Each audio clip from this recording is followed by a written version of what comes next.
welcome my friends to Cuentame USA with Moncho Camano. Uh, Today I have the pleasure of speaking with Emanuela Hutter.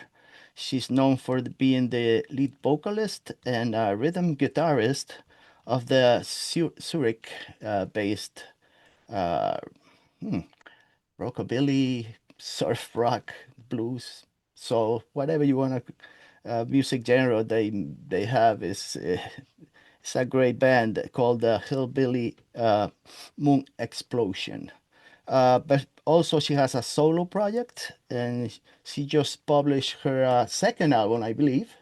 It's called Yes. Goose Bumps, released last month, and it was produced by Jimmy Sutton. Uh, I think he's a upright bassist also, but she has a record label. I think she did the recording in Chicago, at least most of it. So we have Emanuela online. Thank you Oh, so much for being here, Emanuela. thank you for having me. Good morning. Good morning to you. Are you in Zurich at this moment? Yeah, I'm in Zurich, and actually in Zurich it's almost noon soon, but I was out yesterday night and came back late, so for me Hmm. it's a bit morning feeling. But do you have your coffee early this morning Yeah, I already? had my coffee and I'm ready. Yeah, I'm ready for the interview. Yeah, thank you so much for being here. Anyway, I must admit that your music. I came to you. Arrived to your music quite late. I arrived late to the party, so it's like usually it's what happens to some of my artists that I interview. I don't know much about them until like months prior to the interview, so it was a surprise for me to listen to your music for so many years that I missed. So I was like doing like really research and I tried to listen to all the albums in 1 week. Oh, that's a lot, isn't it? Yeah, it's a lot of stuff. So I'm like, I gotta catch up with this. So I did some fast learning regarding your music career and all your buddies and friends you have, pals working with you. So thank you for that.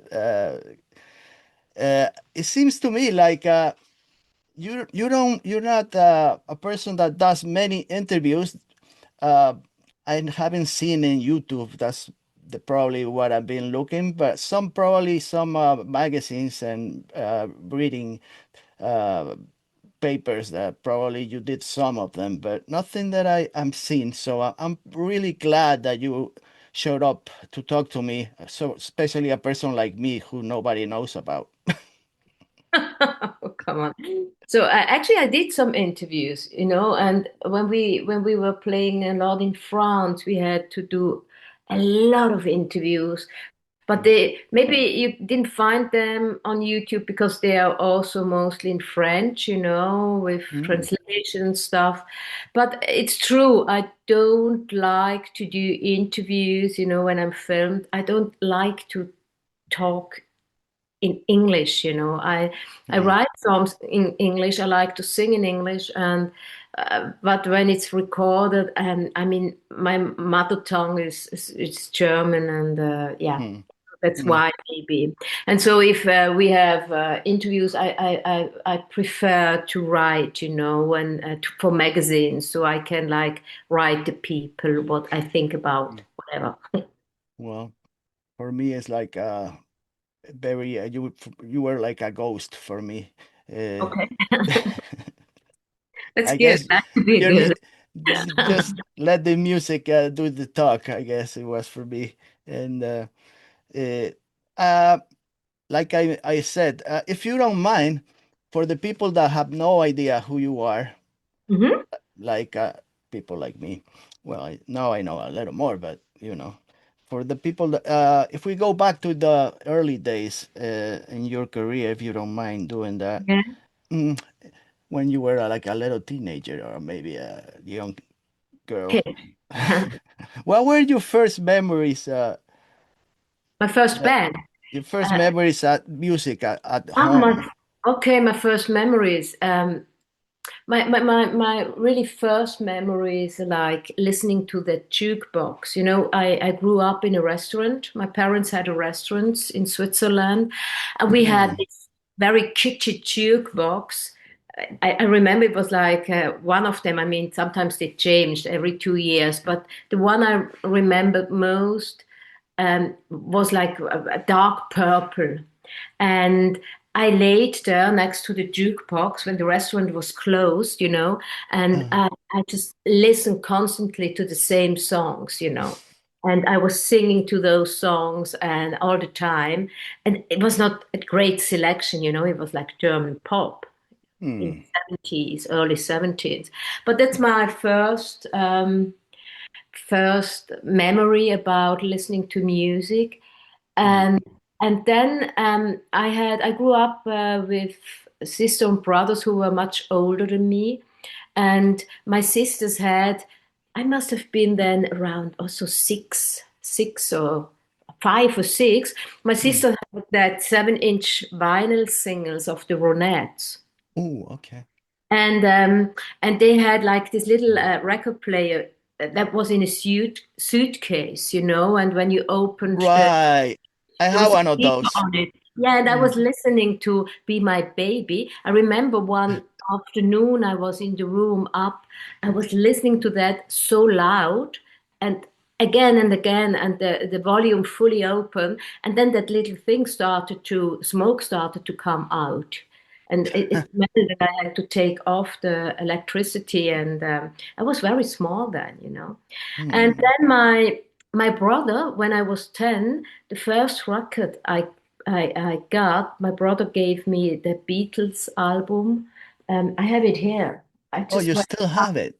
Yeah, I still have it, this one. Oh, My, wow. my, my brother gave me that. I must have been, it's my 10th birthday. Um, Hmm.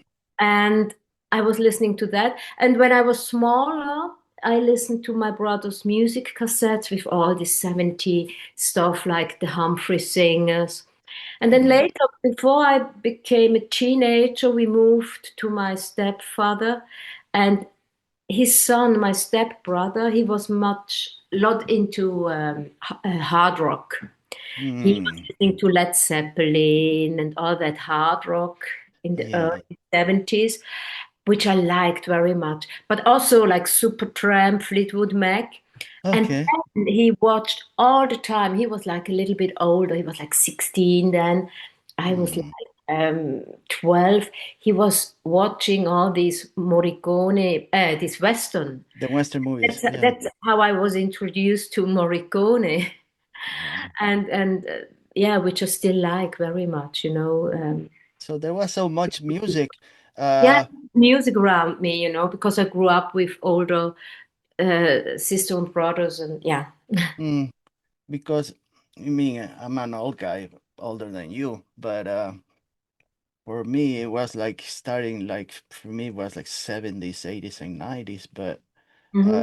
I knew about all the 50s and 60s big stars. I remember listening to Wanda Jackson the first time. I don't know who she was. I couldn't understand what she was singing about, but I really enjoyed her Yeah, music. And Loretta Lynn, I knew all those names and yeah, listen Brenda Lee and things like that, but I would never pay that much attention to them. Like, the Ronettes were like very popular. That I had to listen all the time yeah, because it was on the radio. But you know, for me it was like very similar, but I didn't have a jukebox, but my uncle had a bar, and hmm, he had a jukebox with all the 60s and 70s and 80s music that you put the little coin, like yeah. 25 pesetas at that time, now euros. Yes, And yeah, I will, I get some money from my grandfather because I was living with grandparents, and I needed money to put in the jukebox. So I always, I wanted to play, like you said, the same song over and over. And I was doing that, to many like David Bowie and or whatever what they had, Creedence Clearwater or Bob Dylan. So I was just spending all my money just putting listening to the same songs, and it was like a big thing for me just to go to the bar that he had in that small town. That was the only bar that had so much music. And you could see the 45s, like you mentioned, with the picture of the bands that I have no idea who they were, but it was like how I started to listen to the music. But it was Now something. you now you tell me that I just have to think about how different it was, in the early 70s. I mean, can you imagine? I mean, like the restaurant of your uncle or Yeah, restaurant I grew up, there was this jukebox and you had to spend money to listen to music. And that was the way you got into music. Even Bob Dylan was played or the yeah, Ronettes or whatever. And yeah, these days, you are just in restaurant and it's all these cheap things they got for free, yeah, yeah. listening in the background. It was already a different way to listen to music. Somebody had to go to the Oh, jukebox, put the yeah, coin in and start his song he liked. He had also to admit, that's the song I like. I remember when we were a little bit older, when then sometimes there was a jukebox and then, the boys, yeah, they didn't dare to show that they liked this very romantic song or whatever. And they just all chose whatever Led Zeppelin or AC/DC, yeah, Very funny now you told me yeah, about that. yeah, yeah. I Different remember. time. I don't have not much money to buy, but if the small town, they didn't have a record store or anything, but in the bars and restaurants, they had little, displays with cassettes, Yeah. with all the most popular cassettes. And, Mm. I would like buy stuff, whatever I had, some coin, and buy the cheapest one because I don't have money to buy the really new ones. So, I would buy cassettes like I mentioned, like even Bob Dylan, that I have no idea who he was when I was like 10 years old. But yeah, that's how it was, for me. I don't know. I also remember like another restaurant, another bar where they had really bad music. I really hated that place, but they had a really nice pinball machine, and I would go and play with my friends. But one day I saw some 45, they have a jukebox also, but really bad music. And I saw something different, and I put some coin in there, and like, man, this music is really weird, but I like it. It was Susie and the Banshees in 1978. So that was the crazy because they had some popular flamenco music and very popular Spanish music, and for some reason they stuck that 45 in there that had nothing to do with anything else. Yeah. I don't know how they got it. And I was like going just there just to listen to that song and play the pinball. I don't know. Crazy stuff, I'm telling you. Maybe you don't. But that's how everything was for me. But uh, let me tell you. I believe that you previously joining the Hillbilly Moon Explosion. You play in previous bands, two bands that I have seen. But before those two bands, do you play in any others? Um, I had I started like playing in 87 with that punk band, the Büchsenbears. There was like a hmm punk band with brass. Uh, we also had a tuba player, that was very unique. And we were just together for a year and a half, but we played good clubs. We released 4 songs on vinyl, and then shortly after that, I had my own band, MD Moon, with right. the drummer from the Büchsenbears, and we played for like 2 3 years. We did like 2 LPs, and then I and then this whole techno scene came up in 94, 95. In Europe, that was, I mean, you also from Europe, it was Yeah. very, also in Zurich, all of a sudden, all the clubs, they were just technic, how you Mm. say, um, how you say, I just lost the word. The music was techno. And it was pretty hard to play, but still I was then playing, making little tours in Switzerland, and also MD Moon. But by then I was just in a trio and Mm. more singer-songwriter like. And then Oliver joined. Oliver from the Hillbillies, Oliver Baroni joined my trio, hmm We were a quartet and we played, and then Oliver started the Hillbilly Moon Explosion and asked me to join that band too. Mm-hmm. First, I just wanted to sing there, for a year or two and then go back to my own songs. But then I just stayed, yeah. And Mm, since then, we are doing music together. mm. When you But my started, first band was the Books and Beers, yes. yeah, that's the band. Uh, when was the first time you performed live That must have in been front of an audience? that Like, must have been around 87. And I remember it was really packed because the audience was very excited to see us in this lineup because some of us already had like our bass player and our horn player, they already had a band which was mhm, known in our region and in yeah, Zurich. And then they were very curious, what is it with me and this new setup? And then I remember this first gig, it was so chaotic because it was so loud. I couldn't hear what I did. I was singing. mm, That's my first memory about the first gig live for mm. an audience that paid money to come to see us. I mean, I can see your musical influences are like vast and wide. There is like Yeah. rockabilly, country music, all-time rock and roll, and surf, punk rock, everything. What were you when you started playing in the first bands? Were like, do you have like an idea of what you wanted to do, or was just for like, well, see what happens. We'll go by day, and No, no, I had some ideas, but the funny thing is, you just mentioned that my musical influences, yes, they are very wide and yeah, vast. I have really, the influences that have shaped me are really wide-ranging. But right. funnily enough, though, it was never rockabilly that shaped me. I never Hmm. hardly ever listened to rockabilly.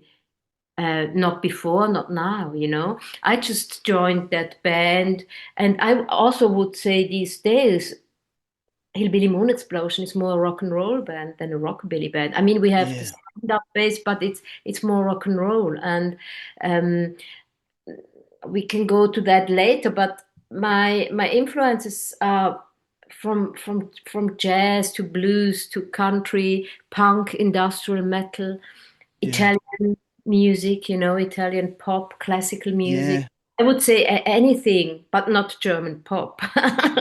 Yeah. It was Yeah. played in the jukebox of my childhood. Um, and yeah, I listened to so many different music. Yeah. At home, I like metal, but when I'm home, I mostly listen to Billie Holiday, Patsy Cline, Julie That's London. it. Yeah. Yeah. Mm. And but I go to concerts, punk concerts, metal concerts. I like that better. I never go to see rockabilly. Actually, Mm. I just joined the band because rockabilly is really great, and then also with me having in the band that the sound also changed a bit because rockabilly is a good sound to sing, you know, Mm. because it's space. I was used my first band was a punk band, and then Andy Moon was more like a prog rock pop band. And then Mm. as a singer, you always, even though I wrote the songs or some of the songs, you always had to fight against a wall of guitar and drum. Yeah. In rockabilly, when Oliver asked me, "You want to join?" because he liked my approach to sing, Yeah. there, and all of a sudden I had this huge space to sing because when I came in there was just a bit bass and drum and the guitar went back. That Mm. was great, and I enjoyed that so much. It gave me so much freedom to do Yeah. musically, vocally, what I always wanted to do. Yeah. And Yeah. so when you ask me what were when I started to do music, I mean, I always wanted to do something to mix up styles and to play things that people would touch. Yeah. Yeah. Well, Now, yeah, yeah. yeah, yeah. I seen, you do guys with the Hillbilly Moon Explosion, you do a lot of covers, well, many covers, but especially a couple of them that really were like very surprising, I guess, for me. It's like listening to orchestral maneuvers in the tire, OMD and Enola Gay. That's a song from like the 80s that I was like, oh, Blondie, Call Me, those songs. They're in your albums, and like you said, it shows different music genres that is not even anything to do with rockabilly, but you make sound like really different versions, and they sound totally different than the originals. I guess you're a guitarist, Duncan James. He's a really good guitarist, I can tell, Yeah. and it's really great. All those covers that they're like 80s music. Uh, so it's very, I mean, you could blame Oliver Baroni for what you are, for the music that you got into, or like he gave you, did you get I don't know, if knowledge from him is the right word, but did you discover a lot of music that you have not listened to because of him, or no? No, actually, it was like when we met, I introduced him to Patsy Cline. Oh, okay. And I introduced him to some country singers.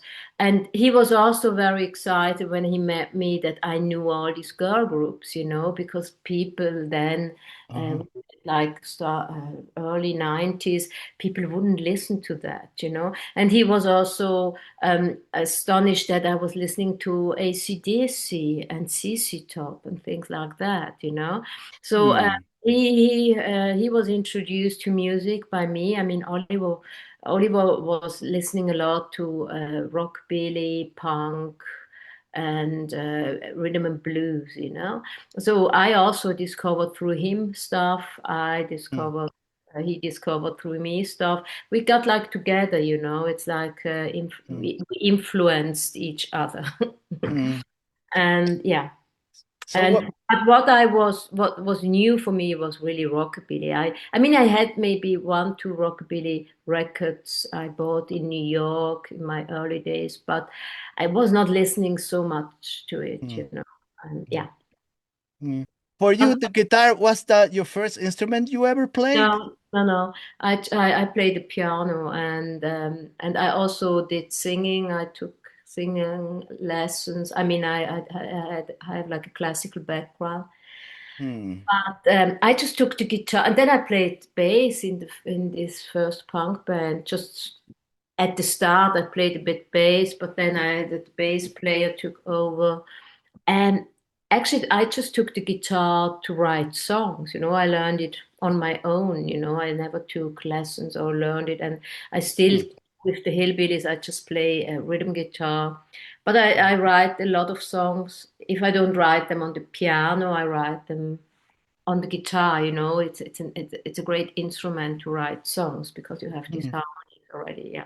Yeah, well, I really like your songwriting style. It seems to me like it's very intelligent and clever with the words that you use.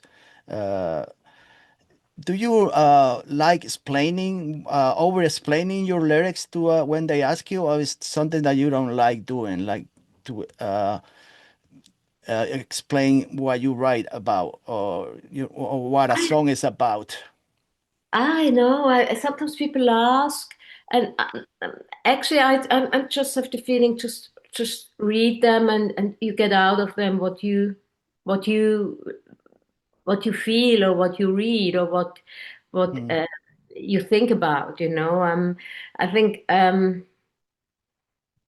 don't. Yeah. It's very open. And sometimes people come to me and say they were very touched with the lyrics. But for me, it's more also I'm not just writing the lyrics, I'm also writing the music. Right. And so for me, it's the whole thing. It's not just the It's a lyrics. package. Yeah. And I'm not like a writer. I mean, I write a lot, but the lyrics I write, I never wrote poems. I'm not like a poem writer who then Hmm. gives that to somebody to make music over it. And Hmm. it comes together. Hmm. That's also how I write the songs. I I often have already a phrase of lyrics set to a specific melody, in my head. I can like wake up with some line with a melody. Hmm.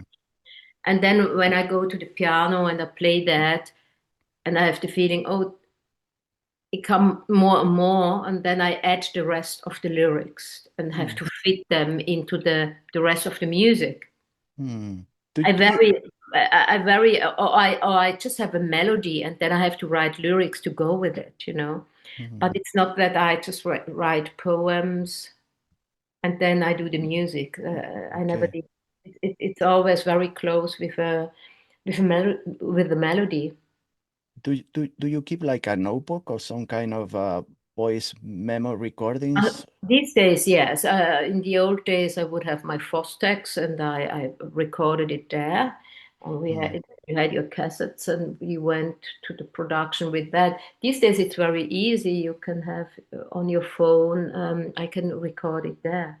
Right, right. And I Well, write down the harmonies and also the lines. I even write out sometimes what the guitar should play in the solo. hmm, Or I say then, or I sing it to the guitar player. I say, do that in the solo. I want to hear this line. hmm. Uh, I was gonna ask you, are there themes that you feel freer to explore in your own project than with the band, or those themes Oh, are the same for both? That the theme, the subjects you the want to same talk for about both.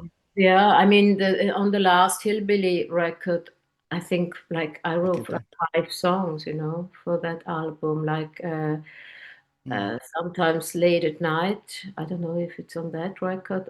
I never know which one, but also 1979, Reno. This Okay. song by mine, and also Summer. What?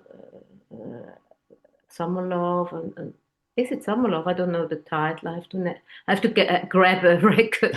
No, and it's the same approach. It's not. I mean, for my solo record, of course, I can then record more ballads, more quiet songs like Quiet and which is a Yeah, love song or yeah, but it doesn't make a big difference. Yeah. yeah. Uh, you I was going to ask you because I listened to both of your albums, your solo albums. Yeah, Hmm. and the first album is much more. It's less guitar driven, I guess we could Yeah. say, Hmm. Hmm. than the Goose Bumps album, the new one. Yeah, Um, that's what I wanted for the second solo album. I mean, the first solo album I did like 7 years ago, I recorded in England with Neil Brockbank, and it was more a more how you say more complicated production because we were putting in. We also recorded some piano songs. I played the piano on 3 songs there, and then we added like violins and brass and everything. It yeah, was huge yeah, yeah. I love the production. instrumentation on that album. Yeah. And then I went to play live, and then in the end I realized, I mean, some songs I never listened to my own record, so I had to listen to it again last November when I prepared my solo shows because I knew Mm, I want to like pick 2 or 3 songs from that old album, and I right. was like, Jesus Christ, it's like overproduced. It's like because the songs I played them now with Jimmy, and I played some songs to him, and he liked them very much. And it would be Mm, interesting to record them again, like just guitar, bass, drum. yeah. Sometimes it doesn't need much more. Yeah, yeah, yeah. There, I mean, the instrumentation was very engaging for me. But well, your voice is very seductive on those songs, very charming. I don't know. I think they categorize that album as dark cabaret Mhm. genre. I don't know. I don't know if that's the correct way to What did you say? describe the album. Yeah, yeah, okay. I kind So, of but like it. but I think the new album is much more, as Oliver said, when he heard the first recordings I did with Jimmy and Mm, Joel Patterson, and Oliver was really he said, now that's the way you have to do it, with my vocals and the way I write songs, that's the right approach here. Mm. So, how long did it take for you to create this album, Goosebumps, from the start to like the recording, mixing, and the And mastering? that was really quick, actually. Yeah. I mean, I have on this Goosebump record, there are some very old songs I already wrote years ago. Maybe 20 years ago. Like Wow. "Quiet" is an old song. Um, Also, oh, I need Quiet, for example, but there's another one. And then I just wrote new songs. That was just before the lockdown in Mm. 2019. And I just recorded 10, 12 songs with my guitar and Mm. vocals, and I sent it to Jimmy, and he liked them. And then we couldn't record because there was the lockdown. I was not Mm. allowed to enter the US. It was like the borders were closed for a long time. I Right. got I then got like a special visa from the government to go there to produce this record while the border was still closed. That was in 21, Mm-hmm. shortly after the US opened the border again for Yeah. tourists or just visitors. So I needed first this visa. Then I went there in 21, and I just stayed maybe 10 days in Chicago. And in these 10 days, I Mm. played the songs again to Jimmy. One afternoon, we sat together when I arrived. We showed him the lyrics, and then the next day we went to the studio and we Wow. recorded like but only 9 songs, yes. And then we needed like a 10th song, and that took a bit time because we didn't know which one, even though I sent Jimmy different songs. And he Yeah. said he wants to have a bit like a upbeat song, a faster tune Mm. because there are already so many more quiet songs on it. And then he had the idea to write something with JD McPherson, and they did that. That's Everybody's Valentine, and they recorded it, sent it to me. I did the not the lyrics, the vocals. Mm-hmm. And we put that song also on the record. And then it took a long time, to take photos, to do the cover. That was a long process, but also because Jimmy and me, we were all very busy doing our other stuff. I Mm. mean, after my songs were recorded, the Hillbilly just also started a new record. I was there in the studio, and some songs I actually wanted to put on my solo album. Mm. They landed on the Hillbilly Oh, album. really? Like Reno, yeah, Reno is Oh, you're actually talking wrote. about Back in Time, the last album that you Yeah, back in time. Reno was on that album. So I Yeah. was involved like in two record productions, and then Yeah. the Hillbilly came out earlier. And sometimes you cannot plan, and then I had a lot of concerts with the Hillbillies. And then Right. Jimmy and me, we just knew we have to release that album, before it get lost and Yeah. and now I'm happy it's out there. I was gonna ask you regarding the almost those recordings in Chicago were done live. Is that Yeah, uh, all live in the studio together. We just went through the songs together, and then we recorded, and I made my vocals, mm, uh, and then they did after I left. They did some overdubs, like backing vocals, mm. uh, one, two, three guitars more, and organ. Yeah. So how did you meet the first time Jimmy Sutton? Yeah, He he was on tours with JD he McPherson, and mm, and we met somewhere in Switzerland, but we didn't talk then. I was more. Wanda Jackson was playing there, and I was there backstage with Wanda Jackson talking, and then JD McPherson came up, and I talked to JD. mm, Remember, and Jimmy said that's the first time he saw me, and then we met again in Zurich when they were playing. And then I played in Nashville Boogie with the Hillbillies, and Jimmy was there. And Mm, after the gig, we talked, and but we didn't talk music. Funnily enough, we just talked about gardening and our children and how it was to have a band, mm, while having a family, which is very difficult. mm. And Yeah. we were just talking that, and then later, like a year or 9 months later, I wrote him if he might be interested to listen to my songs and give me a comment what he thinks about them and Mm. if he likes them, if he would, yeah, like to produce them, and that's how we, yeah, got together. Yeah, and you got, like I said before, there are no wind instruments in this new album. I don't think I didn't hear any wind instruments, trumpets or saxophones No, or anything. It's just no, guitars, uh, keyboards. Uh, Joel Patterson is the guitarist. Alex Hall is the drummer and yeah, keyboards, I think. And then yeah, you got some backing vocals, some woman, I don't yeah, know, yeah, Melody, yeah. I think it was. I have to get the cover. You want to know that? And I that I'm, think it was Bailey D. It yeah, baby. shows Yeah. Bailey D. I never met her. That's a friend of Jimmy's, and she did really nice, nice vocals. Yeah, Yeah, yeah.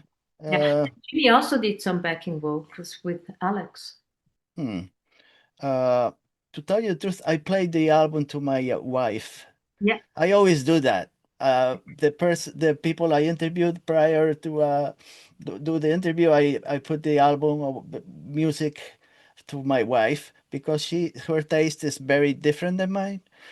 She's more like I don't know, more popular songs and what's up. But she really enjoyed a couple of songs. The first one, Everybody's Valentine, is very catchy, I guess, yeah, and she's one that she liked a lot. Uh, but there is a song that she also enjoyed, One-Legged Woman. yeah. Uh, uh, can you tell me what the song is about? I try to more or less One-Legged Woman. What is that song? Is it directed to anybody in particular, or So, is just the I, song? yeah, it's about a one-legged woman is a very old song. I already wrote that Hmm.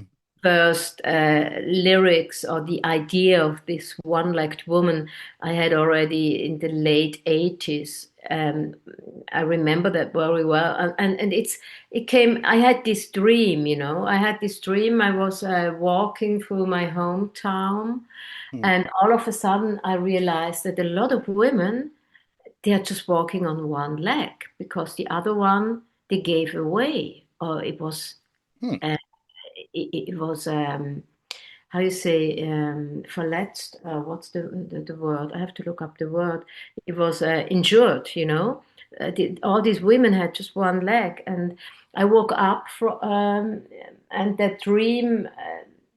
And had this idea of these lyrics about this world, that all these women, as soon as they get married and they have like Oh. a guy, and Hmm. this guy needs help, he needs the women in the background, and she helps him out, and the lyrics is about he comes one day and says, I need your leg, and Hmm. she just cut it off and gives it to him to support him To and support, I was going to work say. in his career in whatever.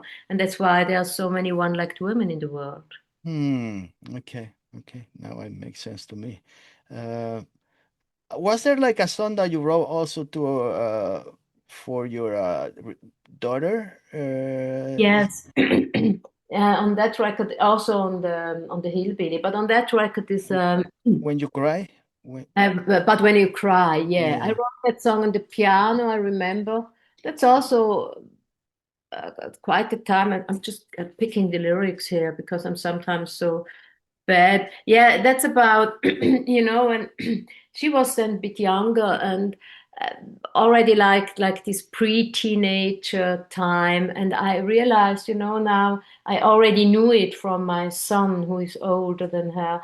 But there's like this time when you realize from now on, I just can be there and hold her hand, but so many Hmm. things I cannot influence, what when she's being hurt or when she's being afraid of things or when she's being mm, cheated or whatever, but just to say, hey, whatever happens, even someday your love will leave you and your broken heart will bleed, but I will always mm. be here and stand by your side and try to comfort you Right. and hold your It, hand. That's all I can do.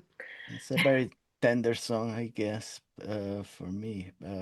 There is another song that one is like Kiss Me. It's very 60s. I guess it's like an homage to the Ronettes. I don't know. It sounds very it's a sexy, very sexy song, but Yeah, I wrote that one. Also, this is a really old song. I already played that one in mid 90s, with hmm, my MD Moon project then. And yeah, that's just about being a young woman and adoring this guy, like the a boy, this boy in town who everybody's dreaming of. yeah, it's I listened to that song many times. Uh, and then there is another song, After a Long Life. Is Yeah. this about like getting a person like gets older and what things really matter in life? It's like saying, It's more like it's actually about the death. It's like I wrote that song after a musician in Zurich died, which I knew. I mean, I was mm, not his closest friend, but we knew him. He was the bass player of a band which we went to see very often, and he all of a sudden mm, he had cancer, and within half a year he was gone. I mean, mm, something these days I have lost a lot of friends already, because all of a sudden they have cancer and leave. And this song is about, yeah, like going that through your head that after a long life, just one morning, whatever you do, all of a sudden you're gone. And all that remain mm, you is just maybe a little note, maybe a saying or some wedding ring. That's mm, just what remains of you. mm. And So and soon it will be forgotten. Then yes, you have your kids or some yeah, others or friends who remember you, but then in within 50 years you're forgotten and gone. yeah, yeah, that's true. When you got friends that really close friends, then they disappear from one day to the next, to the Yeah. next day, and then you remember him like every day, but then months go by, you remember then all not every day anymore, like once a week, and then months go by till you don't even think about this guy anymore, and then Yeah. more years, and then you don't even think about him anymore at all because you are into other things.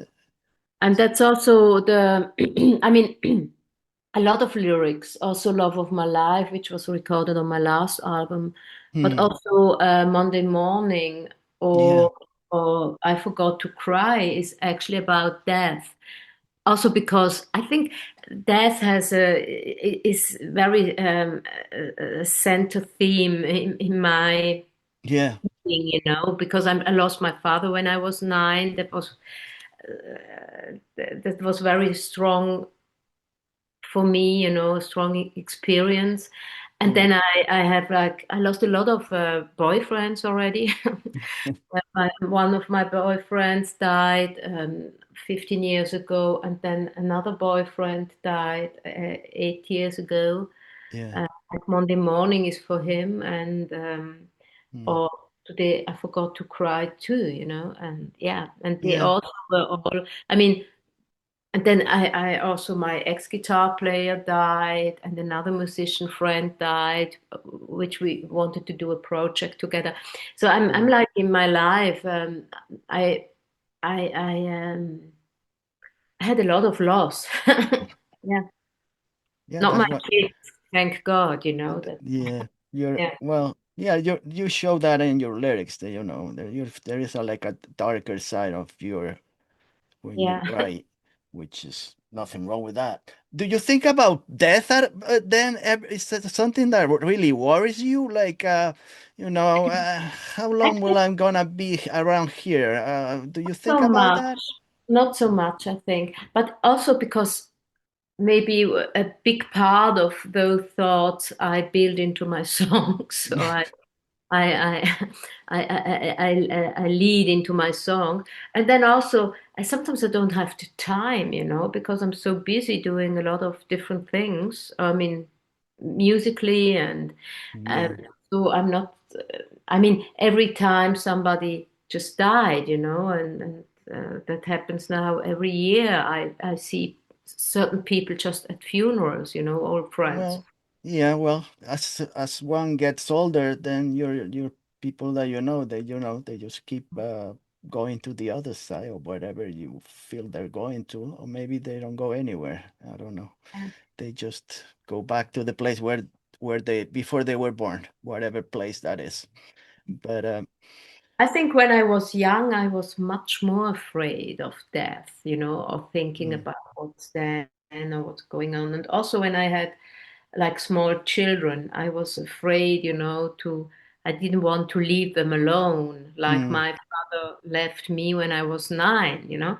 Um, but my children are now grown up. And my daughter's turning 18, my son is oh, much older. So this is not a topic for me anymore. I think, yeah.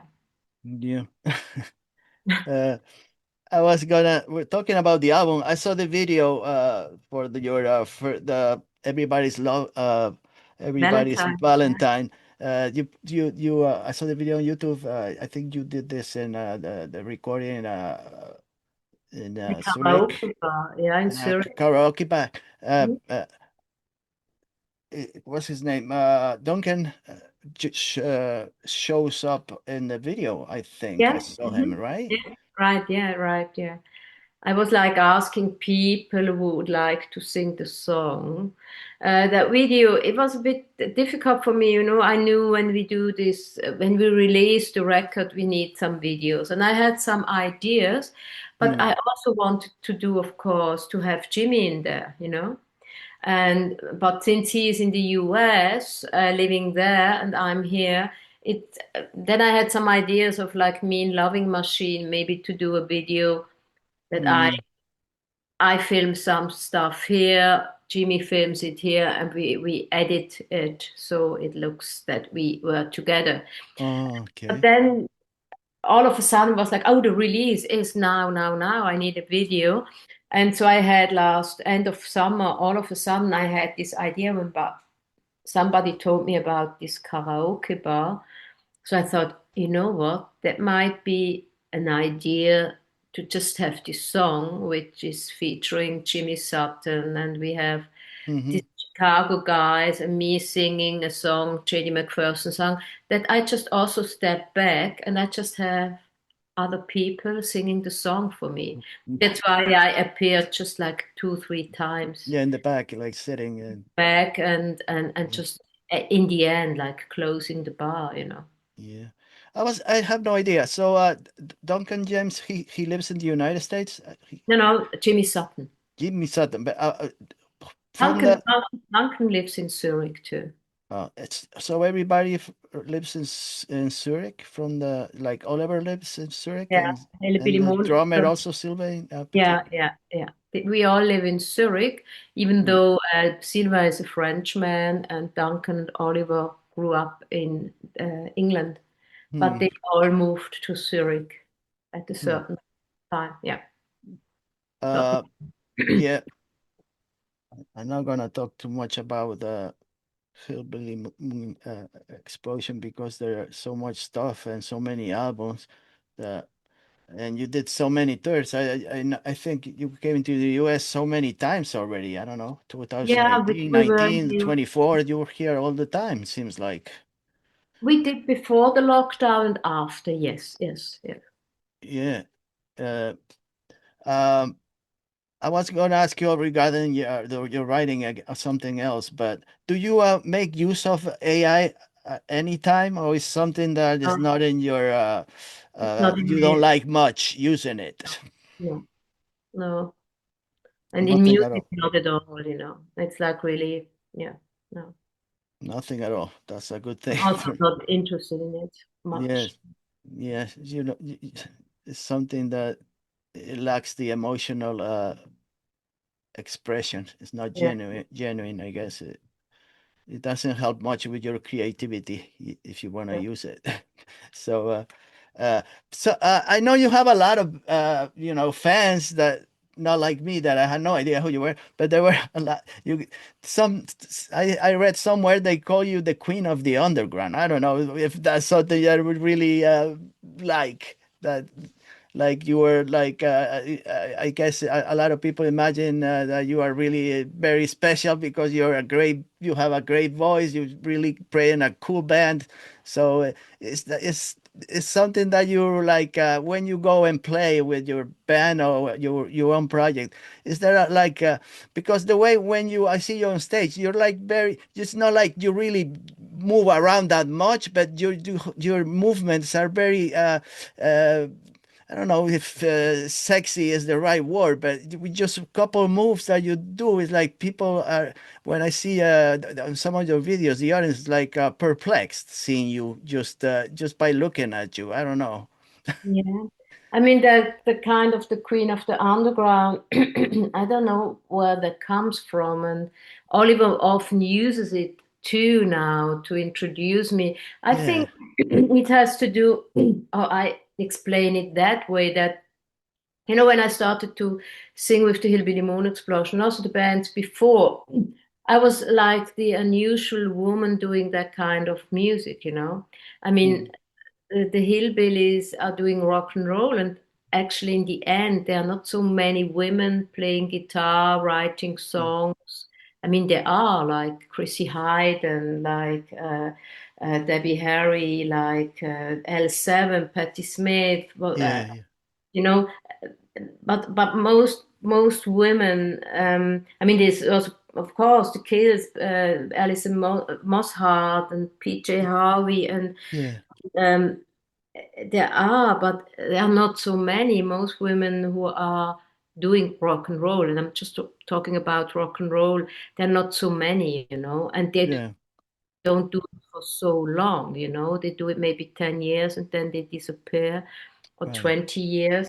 There are not many women. It's just the ones I mentioned, or Ivy Rorschach. Actually, it's very bad that since her partner died, uh, Mm-hmm.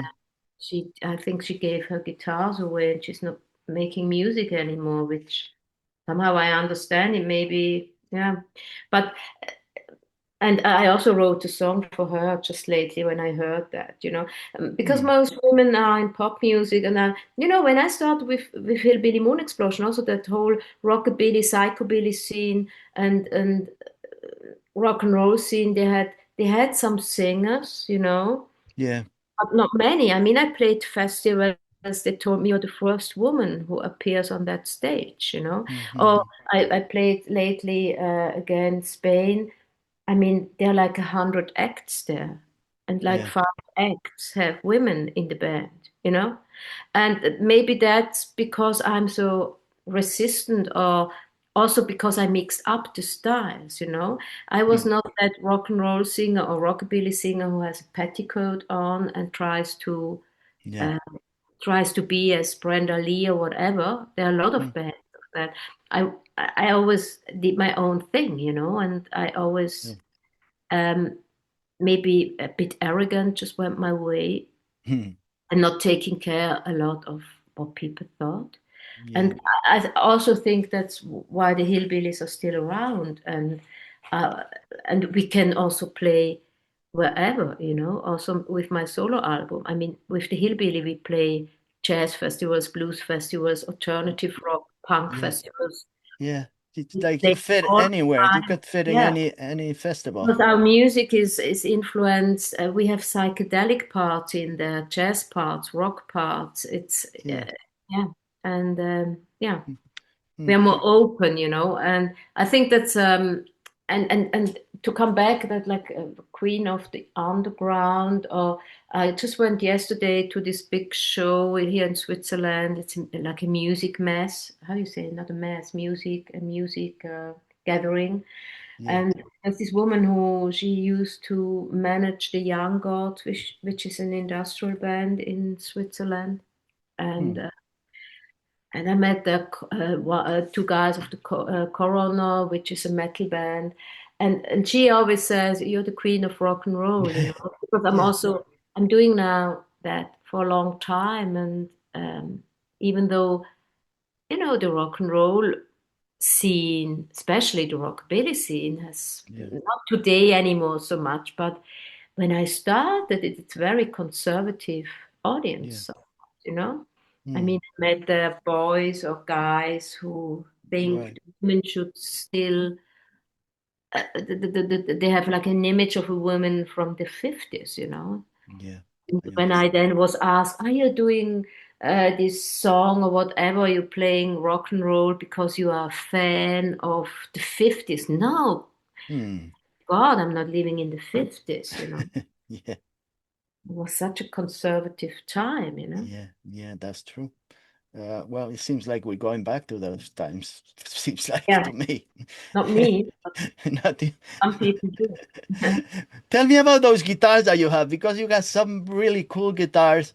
That Gracie Billy Bob that guitar Yeah, Oliver is gave me that a long time ago, and I have also a Gretsch. Oh, what's the name? Now I'm very bad with all this name. I can go over and show yeah, it to you you. got the yellow golden the sparkle one I have the that too, pure but selling is it a pure selling guitar? yeah, Yeah. Pure Salem, and they Yeah. also want even to build one after my taste, Pure Salem, but they haven't done it yet. But they also gave me guitars, and yeah, I like play different kind of guitars. I like very much the Gretsch, but it's not so easy to travel with that one. My You're talking about the fire red the Don't with red. the fire at let me just ask me again. What Okay. is my favorite guitar? This is actually my favorite guitar, the Uh, Eddie. Yeah. okay. Oh, But that's I very for my last solo record, I was traveling with that. And this time not because I had to fly.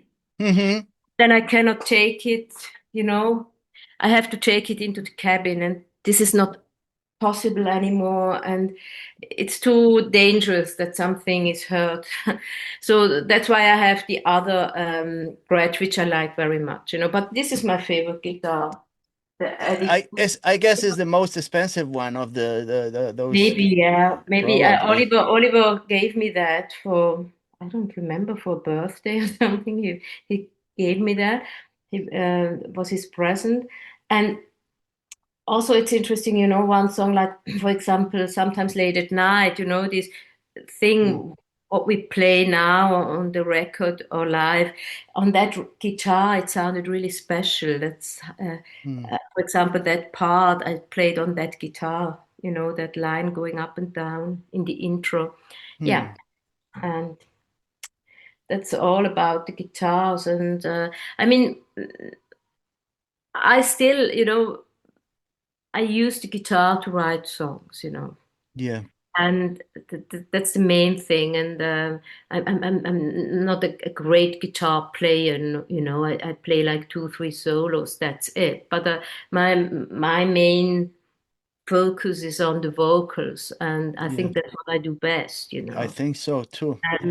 And and to yeah to concentrate on the vocals. So I just Mm, play the songs, and then it's for my solo program I had to even to learn the songs again, the songs I wrote some years ago, and yeah. how can I play them that I can still focus on the guitar. Mm. Yeah, Do you find any inspiration if you listen to other people's music? yeah, Yeah. um, yeah, but that's all more um, for the vocals, yeah. And Okay. as I said, or as I told you before, it's I listen a lot to Billie Holiday and Patsy Cline or Julie London, and I hope I've learned something from them, you No, know. you did. You I sure don't did. know. I don't know, but you know, I adore very much Billie Holiday is for me really the greatest singer ever. One of the guy, yeah, one of the But greatest. she, I think, because I love she's never predictable, you know, and she has this tension, you know. Hmm. For me, and she didn't aim to please. She just invites you to walk on the wild side, Yeah. and she also played very well with her demons, you know. And it's also interesting when I listen to Billie Holiday. She's not a typical jazz singer, you know. I, Hmm. I, I could imagine if she would have had a different background, she would have done more variety or Hmm. oh what. It's the same with Patsy Cline, you know. Patsy Cline also Patsy Cline is actually a blues singer, but she did country, you know. She has like this blues Right. vocal. That's what I'm interested in, you know, like uh, you know, I can listen to them much more than to other singers. I mean, Hmm. also Bon Scott, you know, Bon Scott, AC/DC, the old, AC/DC. I mean, yeah, so early. great to listen to him because his vocals are not a typical. I mean, of course, they are metal vocals, but they are also very fine, you know, and Hmm. and um, also Julie London has very.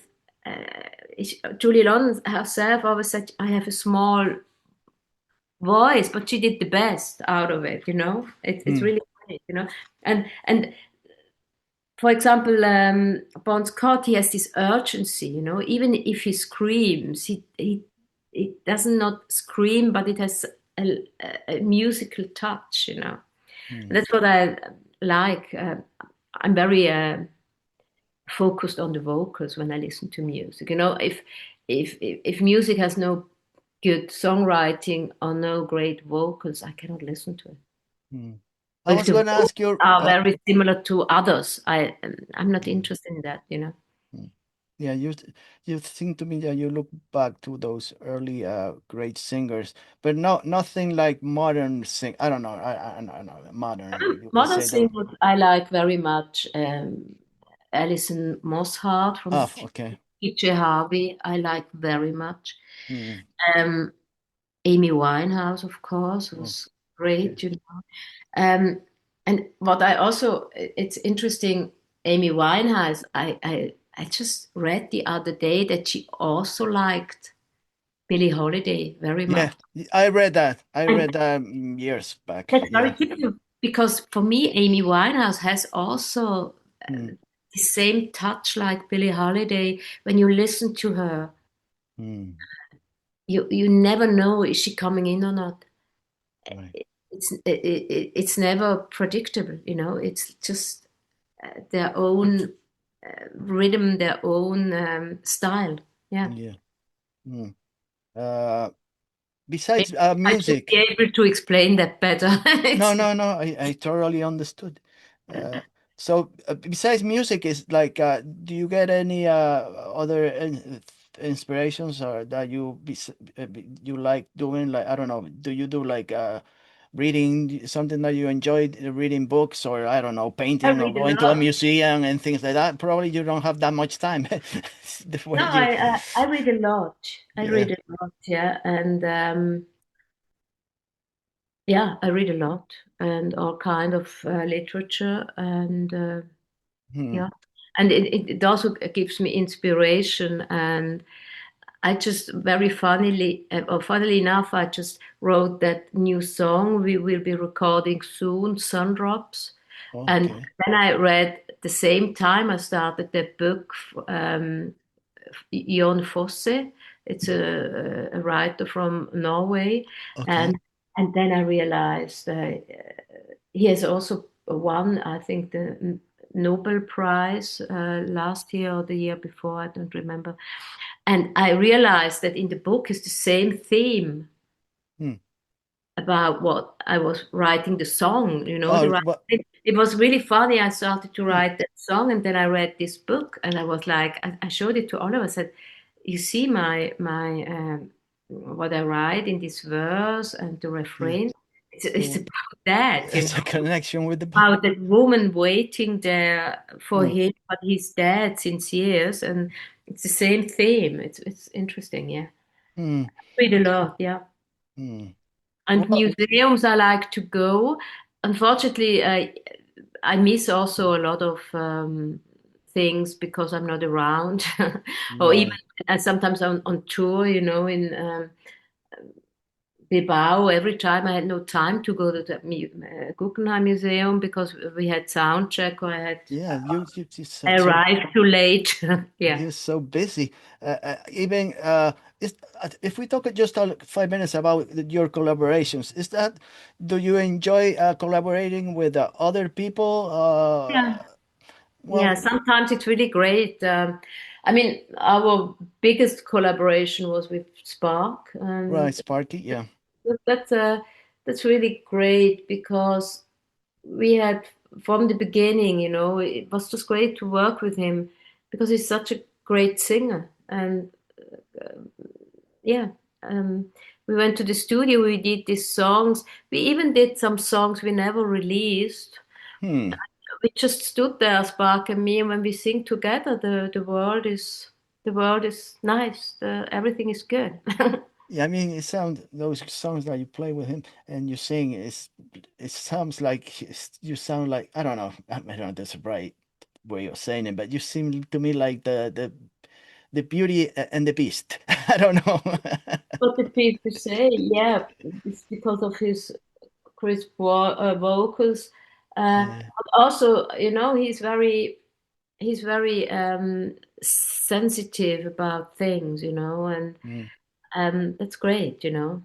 So, do you enjoy like seeing how other people work? Is that one thing about collaborating that you know how they work or how they do their Actually, I'm music? a bit not so interested in that, you know. Okay. And for me, it's even, no, I think I'm a bit egocentric when it comes to that. I just want to do it the way and I'm not Mm-hmm. so interested in how other people do that, you know.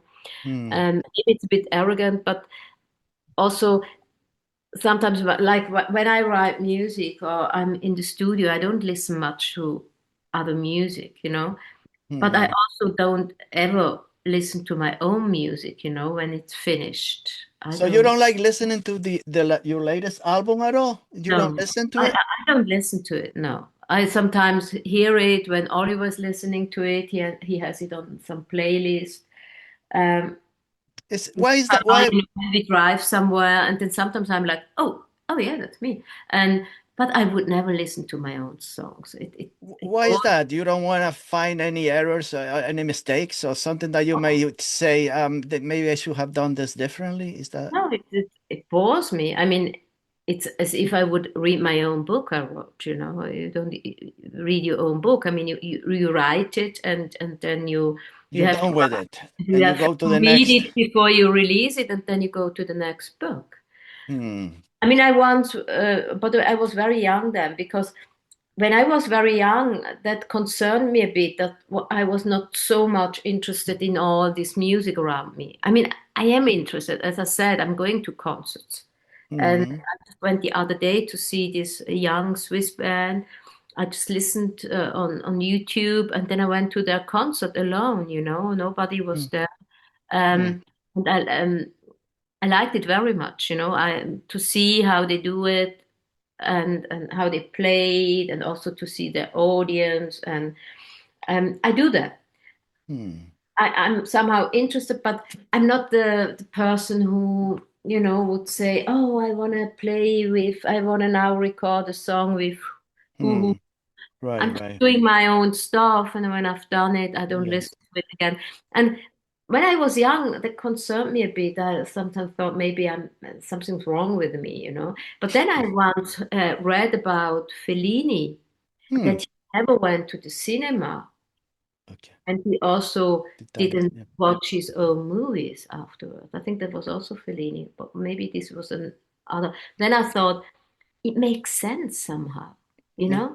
When I write my own music, I don't want to be influenced by Hmm. too many other music styles or whatever. Yeah. Well. Talking when you play live with your solo project, or when you play with the Hill Billy Moon Explosion, is there like a different feeling? It's like I don't know. Do you feel like more joyful when you play with your band or when you play your solo project? Or is it's I the think same? I cannot easily compare it because I mean, the last few concerts I had with my solo project, I enjoyed it very, very much. Hmm. I think the concert in England, in London, was one of my best concert ever because Hmm. it's just my own songs, you know, one Right. cover, but just my songs. I've written them all Right. alone in my room. And now Hmm. I'm here and I have these great musicians Yeah. with me playing those songs, and I have like an audience. You know, with the Hillbilly, it's also a lot of work. Oliver and me do together, and we are more like than a lot of things are also Oliver, me. Hmm. But that's also more relaxed for me, you know, because Right. with my own stuff, I'm the only one who stands there, and yeah. Right. That's Yeah. it's But really it's cool. I enjoyed it very much, and I would love to do it more often, you know, but I Hmm. don't want to just have a new setup or a new band. I would love to do it again with that band I did, you know, with Jimmy Sutton and Yeah. It'll Tim be. Henson and Andy Condell. And Hmm. I might do something again next year. Yeah, That's cool. do some gigs with them. Maybe there will be a chance for me to see you. Who knows? We'll It see. would be great. Yeah. Yeah. Well, I know you guys been playing so last month. I know you'll be gonna be playing in April in France in May, and you're gonna be in the UK in May. Uh, Also in Spain, I think in July. Maybe I'll have a Yeah, in chance to July see. and then in October, which isn't released now, the date, I think. And yeah, and then we do some festivals, I think in Germany, Netherlands, and and then in winter time, I hope we can stay in Switzerland and do three, four Hmm. concerts here. Yeah, so many dates that I've seen. There is always gonna be a date for you to see them and go check them out on the road to to a venue near you. You can go and check them out. That would be fantastic. Finally, maybe I'll get the chance to see you if you ever. Yeah, and when I do the concerts with the Hillbillies, we will also put one, three, four songs of my solo album into the set. Hmm, Be not in April already, but maybe May. And then I will sell also my solo album hmm, at shows. yeah, that would be great. For my Spanish is speaking friends in Spain, but you can see them in July. I think the 7th, maybe. I don't remember if it's July the 7th or the 1st. The first, In Santa I know Susana. that. Santa Susana, the psychobilly meeting. They were there before, I think 2024 they played Yeah, before. we played there at Yeah. different times already in the past, Yeah. So that would be a good place to see them again. or many times in the past we played there. Yeah, Yeah. Well, you've been traveling out, you play all over the world. I don't know. And you made it to, I think you even play in Moscow in yeah, 2013. I read, and like, yeah, must be and 13. also in North Africa, in Tunisia. Oh, Indonesia. Oh, Yeah, very, very big. I think the biggest jazz festival in Africa. wow. Great. Brazil, they've been all over the place. Uh, when you travel to all these countries, do you visit any place or just no time for that? Do you, take photographs and stuff like that and see? Yeah. Sometimes I have time to go around a bit, Hmm. and sometimes not. It Yeah. depends on how the tour is scheduled. Yeah. Check Emanuela's webpage, Hutter.com. I was gonna say you can find her new album up there. It's in digital and I think a vinyl also, color for vinyl, right? You can check her music and her upcoming shows, I guess we could say. Uh, Also, the Hillbilly Moon Explosion official website. You can check them out at hillbillymoon.com. Right. You can also go to Bandcamp and purchase her album.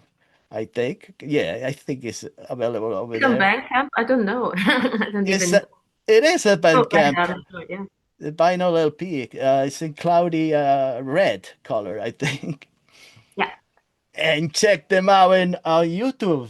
You just enter her name, Emanuela Hutter, or the Hillbilly Moon Explosion. You're gonna see so many videos coming from all over the place, live videos, uh, not too many interviews, I gotta say, but just a little short videos of them. But you can watch all the your live shows that they have available live and official videos they put out. So there's so much stuff. And for people like me that have no idea who they were till like months ago, it will be a great time today to check them out and check her new album, Goose Bumps. You're gonna like it. My wife liked it. Imagine that. So That's funny. Even her liked it. even her like She for her liked it. taste, yeah, for her taste, it must be a great album. For me, it was great all the time, but for her, it was like a surprise. So I have to thank you so much for giving me a chance to talk to you and find out about your a little about your history and how you started and how everything is going. And I hope to see you one day play with your band or in your solo project, whatever. I'll just sit in the back and watch you. Because I'm an introvert, so I don't like talking much. So I'll be in the back enjoying your music. Thank you.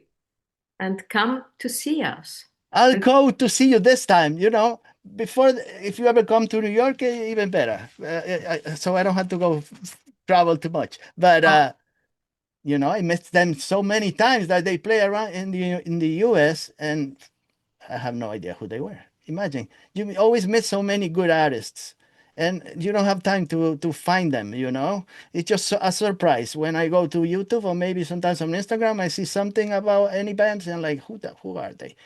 Oh man, sometimes they're not really that great. So just go jump to the next one. But this time I really made a good stop, and I was gonna say, if we talk about rockabilly, it was very popular 50s, 60s, but then with the British explosion, it was like pushed aside for a while, and then it came back again, and it's always alive. It's not going away anyway. But for, thank you so much, Manuela, and I'll talk to you next week with somebody artist, another artist, but nothing better than this. I'm very sure. thank you. Okay. Have a good day. Bye Thank you bye. so, thank you so much, Emanuela. See you soon, hopefully. Ciao, ciao. Ciao.